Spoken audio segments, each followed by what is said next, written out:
Canadians have a choice to make. This October, will we let conservatives like Doug Ford and Andrew Scheer take us backwards? Or will we keep going and build on the progress we've made? Andrew Scheer, take us backwards?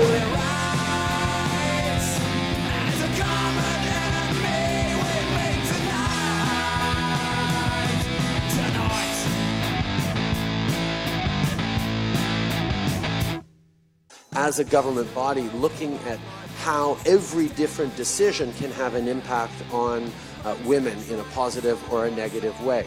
Even big infrastructure projects.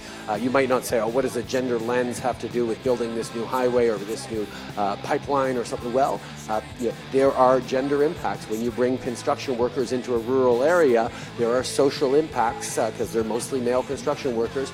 How are you adjusting and adapting to those? That's what the gender lens in GBA Plus budgeting is all about. These are all things that we've been doing, not to be nice or to be better or to be moral, but to be smart about getting the very best out of all of our citizens and making the very best out of our economy, because women entrepreneurs tend to make better choices than others.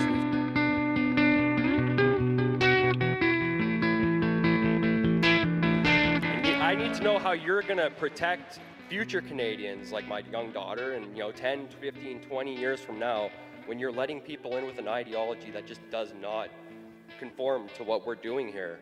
Gives me an opportunity to talk about first of all, the fact that one of the reasons Canada is successful as a country is because we have been open to people fleeing persecution, fleeing war zones, looking for a better life for themselves and their kids. That's been the story of this country from the time the first European settlers came to be received by Indigenous people. People were fleeing conflict, poverty, difficult situations, and came to Canada to build a better life for themselves. And successive waves of people have in every different time, every different wave. And when we welcomed in waves of refugees, whether it was the Ismaili refugees in the early 70s, whether it was the Vietnamese boat people in the early 80s, whether it was people fleeing the devastation of the Second World War from Southern Europe in the 50s and 60s, the Italian communities, the Greek communities, the Portuguese communities and others, our country is so much the better for it.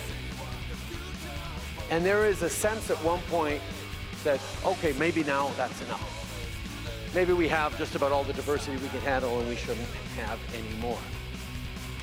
Well, I can tell you, when Italian families settled in Montreal in the post-war years, they faced terrible discrimination and people who pushed back at them and said, no, you don't belong here, you don't speak English or French.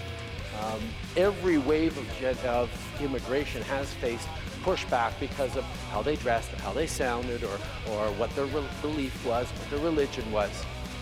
And every wave of immigration has led to Canada being a better, stronger, more resilient, richer country. The world is going down. What are you waiting for?